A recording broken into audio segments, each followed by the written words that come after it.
Hello friends. स्वागत है आप सभी का एक बार फिर से हमारे YouTube channel Shivansh online study पर। तो फ्रेंड्स देखिए, जैसा कि आप सभी को अवगत है कि कल यहाँ पर प्रदेश में उत्तराखंड डीएलएड एंट्रेंस एग्ज़ाम की जो परीक्षा आयोजित हुई थी। तो फ्रेंड्स इसके सापेक्ष देखिए, इसमें आज हम इसके क्वेश्चन पेपर पर चर्चा करेंगे। और जो इसमें देखिए मैथ्स का पोर्शन था, यानी कि जो 50 मार्क्स, आप सभी को पता होगा 50 रीजनिंग और 50 यहाँ पर मैथमेटिक्स का पोर्शन जो था। तो इससे रिलेटेड हम इसमें जो आंसर होंगे तो इनको देखेंगे और एनालाइज करेंगे। जो मैथमेटिक्स का पोर्शन इसमें है, जो भी क्वेश्चन यहाँ पर पूछे गए हैं। और क्योंकि आगामी चाहे यूकेपीएससी या फिर यूके ट्रिपल एस सी की जितनी भी परीक्षाएं आगामी आयोजित होंगी तो उनके लिए भी काफ़ी इंपॉर्टेंट यहाँ पर रहने की आशंका है इन क्वेश्चनों की। तो देखिए, इसमें देखते हैं, आंसर तक पहुँचने की कोशिश करते हैं और जिनके भी सटीक आंसर यहाँ पर हैं उनके विषय में भी हम चर्चा करते हैं। बाकी देखिए आगे इसमें वीडियो में देखते हैं। और सबसे पहला जो प्रश्न है साथियों, इसमें पहला है जैसे कि यदि 2 = x प्लस 1/3 + 1/4 है, तो इसमें x की वैल्यू यहाँ पर फाइंड करनी थी। तो इसमें देखिए जो टाइम टेकिंग यहाँ पर क्वेश्चंस रहते हैं एग्जामिनेशन हॉल में, एक तो टाइम का काफ़ी इश्यू होता है। और इसमें जो आप सभी को पता था कि 2.5 घंटे का यहाँ पर समय था, और जिसमें कि 200 प्रश्न यहाँ पर ओवरऑल आप सभी को पता है, ठीक है। तो इसमें 50 का जो प्योर यहाँ पर मैथमेटिक्स का पोर्शन है, तो इसमें जो टाइम टेकिंग जो होते हैं प्रश्न उनको यहाँ पर स्किप करके आगे बढ़ते रहना चाहिए। लेकिन इसमें देखेंगे एक किस प्रकार से यहाँ पर सॉल्व होगा। तो इसमें देखिए सबसे पहले यहाँ पर अपोजिट डायरेक्शन से, यानी कि यहाँ से इसको एलसीएम फाइंड करके इसको यहाँ पर सॉल्व करते हैं। तो इसमें देखिए आप सभी को पता है कि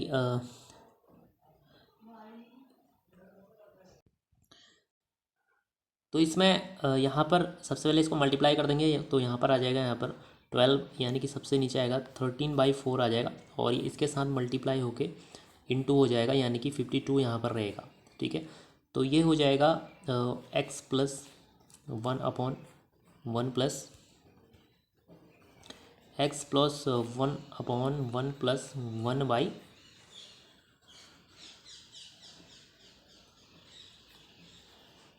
× 4, ठीक है।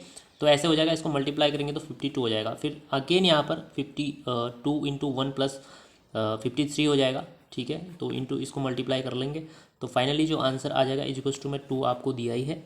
तो ऐसे आप लोग यहाँ पर इसको फाइंड करना था। तो फाइनली कमेंट जरूर करिएगा आप लोगों का आंसर इसमें क्या आएगा। नेक्स्ट है 102 में हम लोग बढ़ते हैं।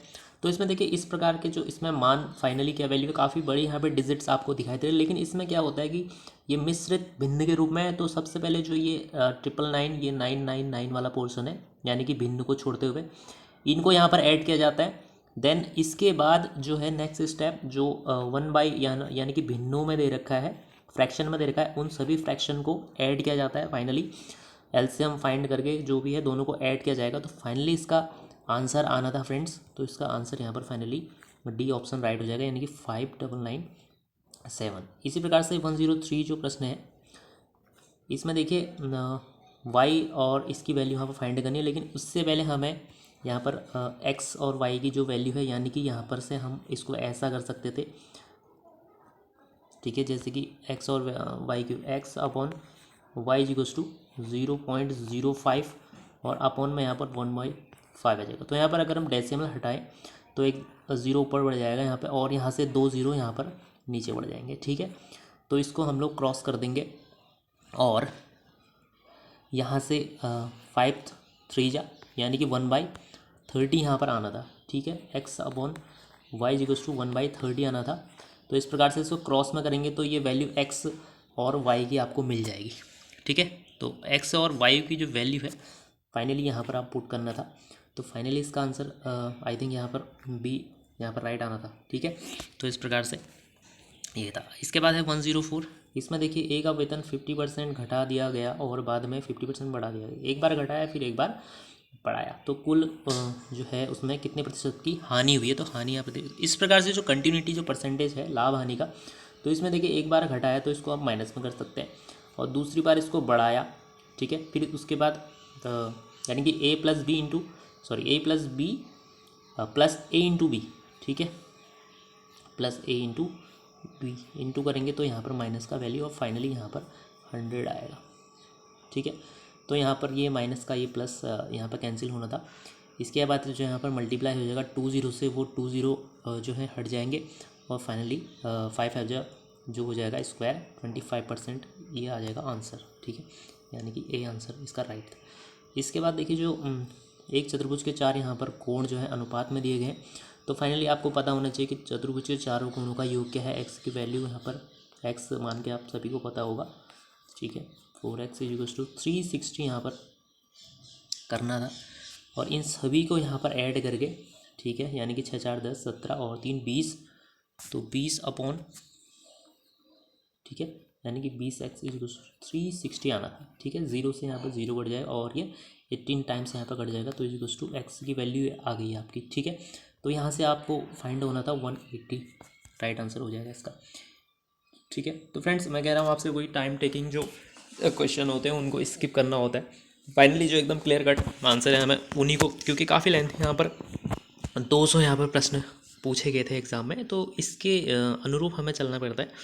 तो इसके हिसाब से देखिए ये भी थोड़ा सा टाइम टेकिंग यहाँ पर था, उलझा रखा है यहाँ पे, ठीक है, थोड़ा सा यहाँ पर। इसके बाद देखिए जो ये नेक्स्ट है 107 है। एक संख्या को 899 से भाग देने पर शेषफल 62 और उसी संख्या को 31 से भाग दे, तो ऐसे प्रश्नों में क्या किया जाता है, फाइनली जो यहाँ पर शेष यहाँ पर प्राप्त हुआ है 62 और जो नेक्स्ट जो 31 से भाग देना है, तो इसको सीधे डिवाइड करते हैं और 2 टाइम जाएगा आई थिंक, ठीक है, ठीक है। तो यहाँ पर क्या शेष आ रहा है, तो 0 आ रहा है, ठीक है, क्योंकि फुली यहाँ पर जा रहा है। इसके बाद देखिए जो नेक्स्ट है, तो यहाँ पर देखिए इस प्रकार के प्रश्नों में इसका = a+b√3 और a और v का वैल्यू यहाँ पर फाइंड करें। तो इस प्रकार के प्रश्नों में देखिए इसमें क्या इसका परिमेयकरण किया जाता है, ठीक है। परिमेयकरण जब आप लोग कर लेंगे तो इसके बाद कुछ ऐसी वैल्यू आएगी इसकी 11 + -6√3b, इस टाइप से कुछ आएगा, ठीक है। तो उसकी कंपेयर हम करेंगे a और इससे कंपेयर कर लेंगे, तो इसकी वैल्यू 11 a की और -6 जहाँ तक है इसकी वैल्यू आनी थी, इस प्रकार से सॉल्व करना था। इसके बाद ये देखिए 109 जो है ये थोड़ा सा क्या है, उलझाएगा ज़रूर। यदि a b का 150% है तो b a+b का कितना % होगा, तो इसके लिए पहले आपको ये सॉल्व करना पड़ेगा, देन इसके बाद इसको सॉल्व करके ये सॉल्व यहाँ पर होना था। तो इस प्रकार से इसका जो आंसर है कमेंट जरूर करिएगा आपका यहाँ पर क्या आपने यहाँ पर किया था। नेक्स्ट है सबसे छोटे धनात्मक पूर्णांक व सबसे बड़े ऋणात्मक पूर्णांक का जो गुणनफल होगा वो क्या होगा फ्रेंड्स। तो इसका भी अभी थोड़ा सा यहाँ पर डाउट है और आप लोगों का क्या इसका आंसर है ज़रूर करेक्ट यहाँ पर कमेंट जरूर करिएगा। नेक्स्ट है एक संख्या दे रखी है 67y19 को 9 से विभाज्य है, जहाँ y कोई अंक होगा तो y का न्यूनतम अंक यहाँ पर क्या है। तो फ्रेंड्स 9 से विभाजित हो जाए तो ऐसी y की क्या वैल्यू यहाँ पर होनी चाहिए। तो फ्रेंड्स जहाँ तक है 4 जो इसका राइट आंसर होना था, ठीक है, क्योंकि अगर आप लोग यहाँ पर 4 इसको y की प्लेस पर 4 रखेंगे तो यहाँ पर डिवाइड फुली यहाँ पर होना था, तो इस प्रकार से इसका आंसर था। इसके बाद देखिए बहुत सबसे बड़ी प्राकृतिक संख्या बताइए जिससे 3 क्रमागत सम प्राकृतिक संख्याओं का गुणनफल सदैव विभाजित होता है। तो इसमें देखिए क्रमागत सम प्राकृतिक संख्याएं आपने यहाँ पर लेनी थी, वो भी सम। तो यहाँ पर सम प्राकृतिक की बात हो रही है तो आपको सम और विषम में देखना पड़ेगा और 3 है, तो इस प्रकार से इनके क्या था गुणनफल, ठीक है, इनका गुणन आप लोग कर लेते तो इस प्रकार से इसका आंसर यहाँ पर फाइंड हो जाता। वो सबसे बड़ी प्राकृतिक संख्या और जो इससे डिवाइड हो जाएगी, जो जितना भी इनका गुणनफल आएगा यानी कि 6 को 24 दूनी 48 आएगा, ठीक है। तो वह सबसे बड़ी संख्या इन डिजिट में आपको पकड़नी पड़ेगी। तो जहाँ तक राइट आंसर यहाँ पर सी हो जाएगा, क्योंकि 48 से 48 1 टाइम यहाँ पर डिवाइड हो जाएगा। इसके बाद है नेक्स्ट जो है सबसे छोटी धनात्मक पूर्णांक संख्या क्या होगी जिसमें 4 5 6 8 से भाग देने पर शेषफल 3 परंतु 9 से, ये इस प्रकार से पूछा। तो देखिए सबसे छोटी यहाँ पर पूछता है तो इस केस में आपको एलसीएम करना था। तो एलसीएम जहाँ तक है इसका 60 आएगा, ठीक है, 60 आएगा।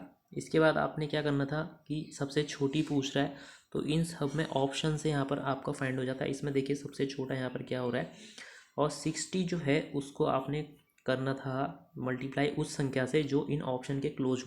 जैसे कि मैं आपको दिखाता हूँ, तो कि आप दो से करेंगे तो 120 आएगा। तो देखिए साथियों, इसमें 3 शेषफल आ जाए बोल रहा है, तो +3 यहाँ पर ऐड कर देते हैं, तो वो संख्या 120 यानी कि 123 हो जाएगी।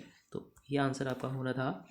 इसके बाद जो डेसिमल में पावर है, इसको यहाँ पर कुछ नहीं, इसका वैल्यू फाइंड करने के लिए आपको थोड़ा सा यहाँ पर टाइम टेकिंग था थोड़ा सा, लेकिन आपको स्पीडली करना था। तो जैसे कि 16 इनकी जो है आपको बेस वैल्यू यहाँ पर समान करनी थी। जैसे कि 2 की पावर 2 दूनी 4 दूनी 8 दूनी यानी कि 4, ठीक है। तो 4 इसकी पावर, और इसके साथ क्या था उसकी पावर भी 0.16। तो इसी प्रकार से इसको भी और इसको भी फाइंड करना था, ठीक है। तो फाइनली जो वैल्यू आ जाती वो आपकी आ जाएगी। यहाँ से थोड़ा टाइम टेकिंग जरूर है प्रश्न। इसके बाद देखिए फिर वही परसेंटेज वाला है, और कंटिन्यूटी यहाँ पर दे रखी है। कीमत एक बार 20% बढ़ रही है, 20% कम हो रही है, तो वही A+B, यानी कि A+B ये एक बार घट रही है एक बार बढ़ रही है तो माइनस आ जाएगा, घट रही है तो प्लस, ये मल्टीप्लाई हो जाएंगे तो माइनस का आ जाएगा, और यहाँ पर मल्टीप्लाई आप लोग करेंगे तो ये आपका आ जाएगा। ये इससे कैंसिल होना था और यहाँ पर इससे कैंसिल होना था, तो यानी कि 4 आ रही है ना, 4.0%। तो जहाँ तक राइट आंसर इसका बी होना चाहिए। इसके बाद देखिए लघुत्तम समावर्त पूछा है, यानी कि एलसीएम पूछा है इन सभी का। पहले तो आप सभी इनको डेसिमल आपको चेंज ही करने थे। इसके बाद जो आप चेंज कर लेते तो फाइनली वो एक पूर्णांक संख्या यानी कि संख्या में आ जाएगा डेसिमल हट के। फिर उसका एलसीएम आपको पता है भिन्न के रूप में आएगा। तो ऊपर जैसे 1/2 है, जैसे 1/2 है, तो एलसीएम फाइंड करेंगे तो ऊपर वाले का एलसीएम और नीचे वाली संख्याओं का एचसीएफ इक्वल्स टू जितना आएगा फाइनली कैंसिल हो गया। आपका राइट आंसर 14.4 समथिंग शायद यही आएगा इसका आंसर, ठीक है। इसके बाद है नेक्स्ट, दो संख्याओं का अनुपात दिया हुआ है 2:3 तथा उनका एलसीएम दिया है। तो आपको एक फॉर्मूला इसके लिए पता होना चाहिए कि LCM is to HCF into दो जो संख्याएं दे रखी है उनका मल्टीप्लाई, ठीक है। तो यहाँ पर दो संख्याओं का अनुपात आपको जरूर दिया है, तो एक्स के फॉर्म में आपको लिखना था 3x मल्टीप्लाई HCF, ठीक है, इज टू एलसीएम, क्योंकि एलसीएम आपको कितना दिया है 54 दिया। तो इन दोनों को आप करेंगे तो 3 दूनी 6x यानी कि 6x, तो वो 6 इससे 9 टाइम यहाँ पर कट जाएगा, ठीक है। तो XC is to XC into HCF is to 9 आना था, और इस प्रकार से जो वैल्यू थी सॉरी 9x आएगा यहाँ पे, है ना।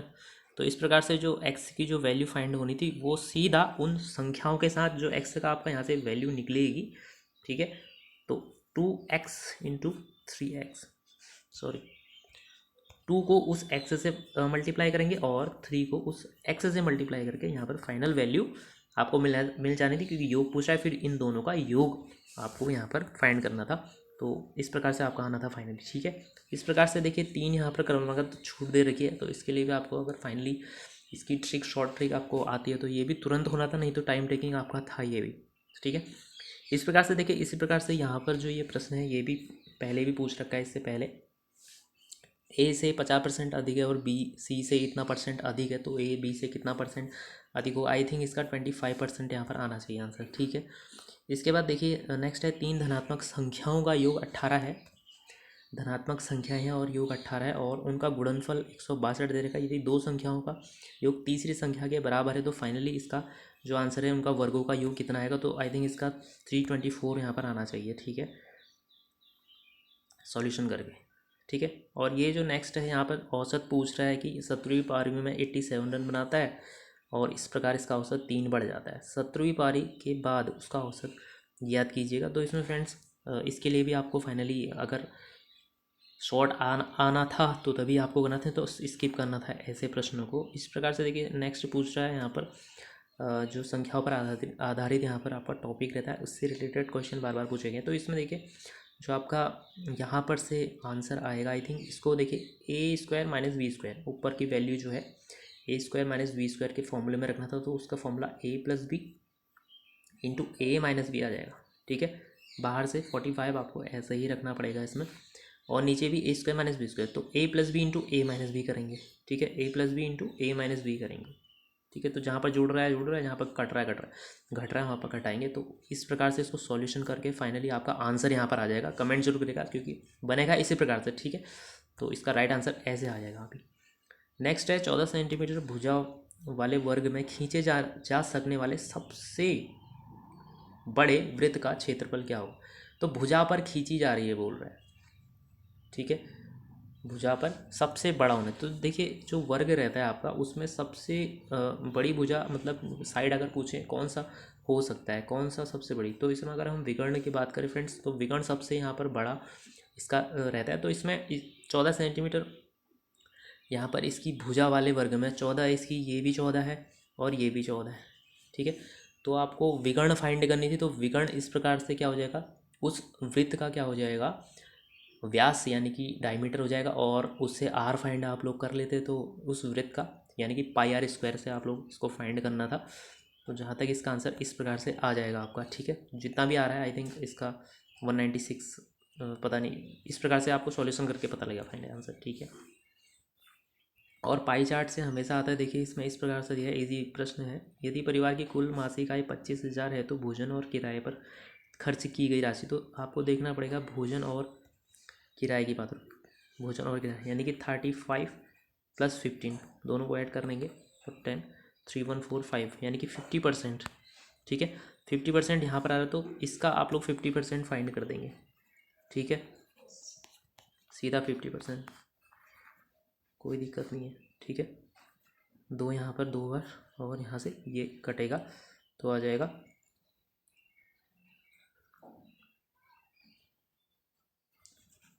ठीक है, लगभग 12,500 के समथिंग आएगा। इसके बाद नेक्स्ट जो इसका बी है ये भी सेम ऐसा ही होना है, ठीक है। शिक्षा पर किया गया खर्च, तो शिक्षा का परसेंटेज यहाँ पर देख के 25,000 जो आपको दिया है उसको शिक्षा से कर देंगे, और फाइनली जो कटेगा उसको काटना है, और जो भी है फिर मल्टीप्लाई करके आपका यहाँ पर आंसर आ जाए। और नेक्स्ट है निम्न में से कौन सी संख्या सबसे बड़ी है। तो इसमें देखिए जो सबसे यहाँ पर जिसकी पावर, देखिए ये पावर अपने आप में सबसे छोटी यानी कि 1/12, ठीक है, 1/12 मतलब किसी भी संख्या का 1/12वां भाग, इस प्रकार से यानी कि ये जितनी ये ऐसे में बड़ा होगा वो उसमें सबसे छोटा यहाँ पर रहता है। तो इस प्रकार से आपको ये देखना था। इसमें कमेंट जरूर करिए क्या आंसर आपका इसमें बना है। नेक्स्ट तो 6% ब्याज दर पर दिया है, सीधा सीधा सिंपल इंटरेस्ट यहाँ पर दिया, तो फॉर्मूले में रखना था साधारण ब्याज 120 दिया है, तो इक्वल्स टू पी आपको मूलधन निकालना है, आर यहाँ पर 6 दिया है, टी दिया है, अपॉन 100 आपको करना था। तो यहाँ से पी की वैल्यू फाइंड होनी थी डायरेक्टली, ठीक है। ये इसी प्रश्न है यहाँ पे। नेक्स्ट इस प्रकार के जो है क्वेश्चन, इसमें देखिए रूट के अंदर यानी कि जो 169 है ये 13 का है, ठीक है। तो 212 इसमें ऐड करना था 13 में, ठीक है। ये हो जाएगा 225, तो 225 रूट है तो ये 15 का होता है तो 15 आ जाएगा। फिर 15 में 610 यहाँ पर ऐड करना था ऐसे, तो 5 2 यानी कि 625 रूट है बाहर से, तो 625 किसका होता है आई थिंक 25, ठीक है। तो ऐसे इसका आंसर हो जाएगा। और इस प्रकार से जो नेक्स्ट है, एक परीक्षा में 25% छात्र असफल हो जाते हैं और केवल 450 छात्र सफल होते हैं, तो परीक्षा में कुल छात्रों की संख्या यहाँ पर करनी चाहिए। देखिए फ्रेंड्स अगर आ रहा है तो इसको करना चाहिए, नहीं तो इसको स्किप करना चाहिए क्योंकि काफ़ी क्वेश्चन हैं, रीजनिंग भी है और ज़रूरी नहीं आप इसको करें इस प्रकार के क्वेश्चनों को। ए और बी एक काम को 12 दिन में करते हैं, तो देखिए दोनों का दे रखा है ए और बी और सी का दे रखा है, फिर यहाँ पर फिर सी और ए का दे रखा है। तो इस प्रकार से आपको यहाँ तो यदि ए बी और सी एक साथ काम करें तो देखिए फ्रेंड्स तीनों का अलग अलग कार्य निकालना पड़ेगा, ठीक है। पहले इन कुल कार्य निकालना पड़ेगा। कुल कार्य के लिए आपको एलसीएम फाइंड करना पड़ता है, जितना भी आपको दे रखा है इसका एलसीएम फाइंड, तो ये कुल कार्य हो जाएगा। और प्रत्येक ए बी सी का सिंगल कार्य निकालना पड़ेगा एक दिन का, ठीक है। तो फाइनली उसको जोड़ के जितना भी एलसीएम आ रहा है उसको डिवाइड कर देंगे, तो इस प्रकार से ये फाइनली आंसर आपका यहाँ से आना था, ठीक है। नेक्स्ट है कोई वस्तु 25% के लाभ पर बेची जाती है, यदि इसका विक्रय मूल्य दोगुना कर दिया जाए तो लाभ प्रतिशत क्या होगा। तो इसमें आपको फाइनली पता होना चाहिए, आपको विक्रय मूल्य का सूत्र यहाँ पर पता होना चाहिए इसके लिए, ठीक है। ठीक है, क्रय मूल्य गुणा लाभ परसेंट, यानी कि ठीक है, जो लाभ प्रतिशत दिया अपॉन 100। इस प्रकार से जो फॉर्मूले, इसके 2-3 फॉर्मूले हैं, तो इस प्रकार से फॉर्मूले पे बेस्ड था। अगर आपको फॉर्मूला नहीं क्लिक कर रहा था माइंड, तो ये भी स्किप करना था। नेक्स्ट है फिर से संख्याओं पर आधारित जो है x plus 1/x equals to √3, तो क्यूब यहाँ पर दे रखा है। तो इसमें देखिए जो ये दे रखा है, इसमें बोथ साइड क्यूब कर लेंगे, ठीक है। तो जब आप बोथ साइड क्यूब करेंगे तो a³ plus b³ plus 3ab, ठीक है, x और वो कट जाएगा, और a प्लस बी, ठीक है, a plus b equals to √3 है, तो √3 की स्क्वायर करेंगे 3 आ जाएगा, ठीक है। तो ये हमने ये वाला वैल्यू फाइंड करना है, इसको एक साइड रखते हुए इसको, और इसकी वैल्यू जो है x प्लस 1/x की √3 दे रखे, तो क्या हो जाएगा 3√3 यहाँ से हो जाएगा, ठीक है, 3√3 ऐसे हो जाएगा। तो फाइनली इसकी वैल्यू जो कुछ इसमें कैंसिल होगा, फाइनली इसका 0 आंसर आना चाहिए, ठीक है। ऐसे इस प्रकार से इसका सॉल्यूशन होना था, और जल्दी से यहाँ पर होना था, ये कोई दिक्कत नहीं है इसमें भी। नेक्स्ट है देखिए का औसत फाइंड करना था। अब औसत फाइंड करने के लिए परिमेय में दे रखा है, भिन्न में दे रखा है, और आपको पता ही है औसत कैसे निकालते हैं। जैसे कि टोटल है 1 2 3 4 5 6, ये 1 2 3 4 5 6 है टोटल, और ऊपर जो है इनका योग करना था फाइनली।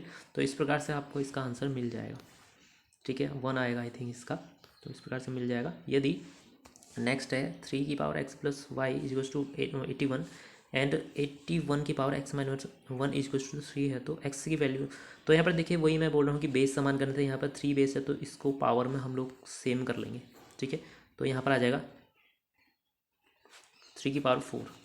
अब देखिए जो पावर है, अगर बेस समान हो तो पावर क्या है, आपस में कंपेयर इक्वल्स टू, दोनों इक्वल होते हैं। तो एक यहाँ पर x plus y equals to 4 आएगा, और इसी प्रकार से इसका भी हम लोग पावर सेम कर लेंगे, तो 3 की पावर 4 आएगा, यानी कि वो 4 अंदर मल्टीप्लाई हो जाएगा, तो 4x minus 4y equals to 3।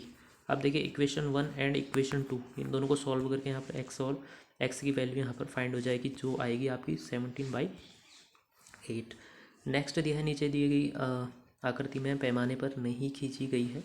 यदि A B equals to B C equals to C D हो तो दी गई आकृति का परिमाप फाइंड करना। तो आपको ये देखना है, इस प्रकार के थोड़ा सा लेंथी जरूर लग रहा है, चाहे तो आप स्किप कर सकते हैं, लेकिन इसको करने का जो मेथड होगा देखिए, फाइनली पूरे का यहाँ पर परिमाप फाइंड करना है। तो एक ये बाहर से बन रहा है अर्धवृत्त टाइप का, और एक आंतरिक अर्धवृत्त बन रहा है।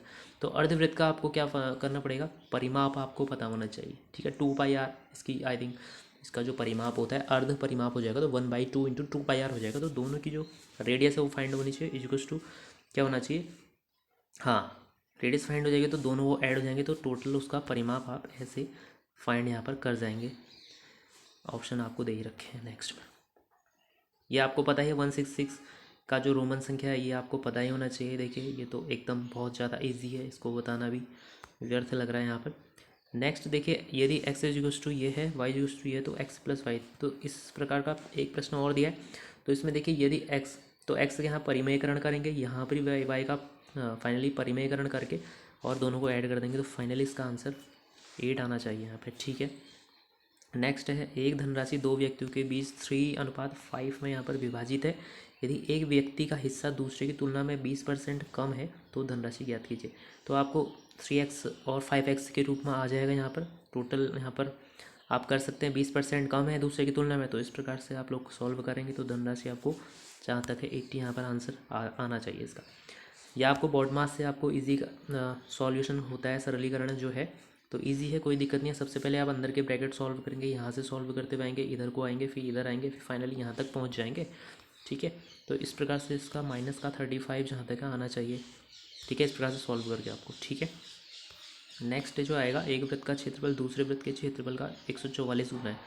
तो आपको एक वृत्त का क्षेत्रफल कुछ आपको मानना पड़ेगा, तो इस प्रकार से दूसरे का उसका 44 गुना मानना पड़ेगा, ठीक है। और वृत्त का क्षेत्रफल आपको पता ही है क्या होता है, πr² होता है ना। तो उनकी परिधियों का वहाँ से रेडियस फाइंड हो जाएगी, तो उनकी परिधियों का अनुपात निकल जाएगी। तो परिधि आपको पता ही है 2πr का फॉर्मूला लगा के दोनों को आप अनुपात में करेंगे तो वैल्यू यहाँ पर फाइंड हो जाएगी। फाइनली आंसर आप लोग कमेंट करिएगा किस प्रकार से आया आपका आंसर, ठीक है। तो नेक्स्ट है, एक टैंक का 2/5 भाग भरा हुआ। यदि इस टैंक में 160 लीटर पानी डाला जाता है तो इसका 6/7 भाग भर जाता है। इस टैंक की क्षमता पूछ रहा है, क्षमता यानी कि क्या पूछ रहा है, इसका आयतन पूछ रहा है फ्रेंड्स, ठीक है, ठीक है, आयतन पूछ रहा है। तो इस प्रकार से यहाँ पर आयतन का फॉर्मूला होते हुए आपको ये करना था। नेक्स्ट है 15 आदमी एक काम को 8 दिन में करते हैं। ठीक है, इजी था। 15 आदमी 8 दिन में एक काम को करते हैं, तो 12 आदमी उस काम को कितने दिन में करेंगे। तो इस प्रकार से आपको 3 पंचे 15 यहाँ हो जाएगा, 3 छक्कों 12 हो जाएगा, और ये 4 दूनी 8 आ जाएगा, 2 पंचे 10, यानी कि आंसर जो मिल रहा है इस प्रकार से 10 मिल रहा है। तो इस प्रकार से जो प्रश्न है इसमें ज़्यादा टाइम नहीं लगता है ना, तो ऐसे प्रश्न हमको स्किप नहीं करने चाहिए जहाँ तक है। ठीक है, एक डीलर अपनी वस्तु का 3/4 भाग 20% लाभ तथा बची हुई वस्तु का लागत मूल्य पर बेच देता है, तो पूरे सौदे का उसका प्रतिशत लाभ फाइंड करना है। तो फ्रेंड्स प्रतिशत लाभ यहाँ पर आपको क्रय मूल्य पता होना चाहिए, तो क्योंकि क्रय मूल्य पर ही प्रतिशत जो है लाभ या हानि निकलती है, तो इस प्रकार से फाइंड करना था। थोड़ा सा टाइम टेकिंग ज़रूर है। नेक्स्ट है देखिए, यदि 2 की पावर x इज 64 और -3 की पावर y इज टू -243 हो, तो x प्लस वाई सेम है। आपको पहले बेस समान करना है। यहाँ पर 2 की पावर के फॉर्म में लिख देंगे, 2 की पावर 6 आ जाएगा आई थिंक, और यहाँ पर इसको 3 की पावर के फॉर्म में लिख देंगे, तो 3 की पावर 5 समथिंग आएगा। तो इस प्रकार से आप लोग सॉल्व करेंगे, कंपेयर कर देंगे x और y को, और जिक्स टू आपका आ जाएगा 11 आ जाएगा, आप लोग जब सम करेंगे तब। इसके बाद नेक्स्ट जो आएगा, राहुल की वर्तमान आयु उसके पिता की आयु के आधे से 3 वर्ष अधिक है। तो वर्तमान आयु आप लोग किसकी मान लेंगे, राहुल की वर्तमान आयु जो है उसके पिता की आयु की, तो पिता की x माननी पड़ेगी। राहुल की आयु x उसके आधे से पिता की आयु से 3 वर्ष अधिक है, ये वर्तमान आयु है फ्रेंड्स। ठीक है, ये पिता की आयु वर्तमान, ये पुत्र की, इस प्रकार से मानेंगे। तो नेक्स्ट इसके 5 वर्ष का, उसमें 5 वर्ष ऐड करेंगे, ऐसे करेंगे तो दोनों की वैल्यू x प्लस 5 उधर जाएगा, और उसको भी करेंगे, तो इस प्रकार से फाइनली जो आंसर निकलेगा पुत्र की आयु यानी कि 25 आना चाहिए इसका आंसर। ठीक है, एक संख्या और दूसरे उसके 2/5वें भाग के बीच का अंतर दे रखा है। एक संख्या आप x मान लेंगे और दूसरी उसके 2/5, तो इसी का 2/5 हम लोग कर लेंगे, तो इसका अंतर जब करेंगे जो 510 दिया। यहाँ से आप लोग सॉल्व करेंगे तो उस संख्या का 10% आप लोग फाइंड करना चाहेंगे, तो हो जाएगा 85 यहाँ पर आंसर इसका आना चाहिए। ठीक है, नेक्स्ट है 6250 पर 12% प्रतिवार्षिक की दर से 1 वर्ष के लिए अर्धवार्षिक रूप से संयोजित चक्रवृद्धि ब्याज। तो कंपाउंड इंटरेस्ट जो आपका फॉर्मूला आना चाहिए वो होता है आपका P/1+, अगर अर्धवार्षिक दिया है, छमाही दिया है यानी कि। ठीक है, तो इस प्रकार से अपॉन 100 की पावर जो समय दे रखा है, तो इस प्रकार से आपको सॉल्व करना था। तो इसका आंसर ऐसे आपको फाइंड करना था। अगर टाइम टेकिंग हो तो आपको स्किप करना था, क्योंकि बहुत सारे क्वेश्चन आपके पास हैं। यदि 3 क्रमागत संख्याओं का गुणनफल क्या है 210, तो 2 छोटी संख्याओं का योग क्या होगा दे रखा है। तो 3 क्रमिक संख्याओं का गुणनफल। ठीक है, आप कुछ भी मान सकते हैं, 1/2/3 इनका गुणनफल करना है आपको। 210 जो है आपको दिया है, तो छोटी संख्या का योग क्या होगा दे रखा है, 2 जो छोटी है, तो आप लोग इस प्रकार से उसको करना था। फाइनली आंसर आना था आपका। सबसे बड़ी 4 अंकीय पूर्ण वर्ग संख्या क्या हो सकती है। तो फ्रेंड्स क्या हो सकती है, आपको ऑप्शन से भी आप लोग इसको एलिमिनेट कर सकते थे। तो जो सबसे बड़ी है 4 अंकों की सबसे बड़ी संख्या आप लोगों को पता होनी चाहिए कि क्या होती है। ठीक है, वैसे तो ये होती है सबसे बड़ी 4 अंकों, आप वो पूर्ण की बात कर रहे हैं। ठीक है, इनमें से आप लोग देख लेंगे कि कौन सी है। तो फ्रेंड्स ऐसे आपको सॉल्यूशन यहाँ पर करना था। आई थिंक ऑप्शन सी यहाँ पर ऐड होना चाहिए इसका। ठीक है, नेक्स्ट है 25,000 लोगों में से केवल 60% लोग बचत करते हैं। यदि 32% लोग बैंक में, 30% लोग डाकघर में तथा शेष लोग शेयर में बचत करते हैं, शेयरधारकों की संख्या फाइनली यहाँ पर फाइंड करनी। अब देखिए 25,000 लोगों में से केवल 60% लोग बचत कर रहे हैं, जिसमें कि 32% लोग बैंक में, 30% लोग डाकघर में, तो आप लोग टोटल ऐड करेंगे तो कितना आ जाएगा 62% आएगा। लेकिन यहाँ पर जो दिया है वो 60% दिया है। ठीक है, थोड़ा टाइम टेकिंग ज़रूर है ये प्रश्न, तो इस प्रकार से इसको आगे आपको कर सकते हैं, करने को कोई दिक्कत नहीं है, लेकिन थोड़ा सा टाइम टेकिंग ज़रूर है। कमेंट जरूर करिएगा जिनका भी आंसर इसमें आया है। ठीक है, तो फ्रेंड्स ये थी उत्तराखंड डीएलएड एंट्रेंस एग्ज़ाम 2024 का जो एग्ज़ाम हुआ था। फाइनली जो मैथ्स की हम लोग बात कर रहे हैं, इसमें बात कर चुके हैं। तो फ्रेंड्स कमेंट जरूर करिएगा, और न्यू व्यूअर्स ज़रूर चैनल को सब्सक्राइब जरूर करिएगा, लाइक शेयर ज़रूर करें फ्रेंड्स। और मिलते हैं नेक्स्ट न्यू अपडेट के साथ, चाहे यूके SSC हो, यूके PSC हो, जो भी प्रदेश में आगामी एग्ज़ाम्स यहाँ पर हैं उनसे रिलेटेड फ्रेंड्स। तो मिलते हैं नेक्स्ट वीडियो में। Thank you.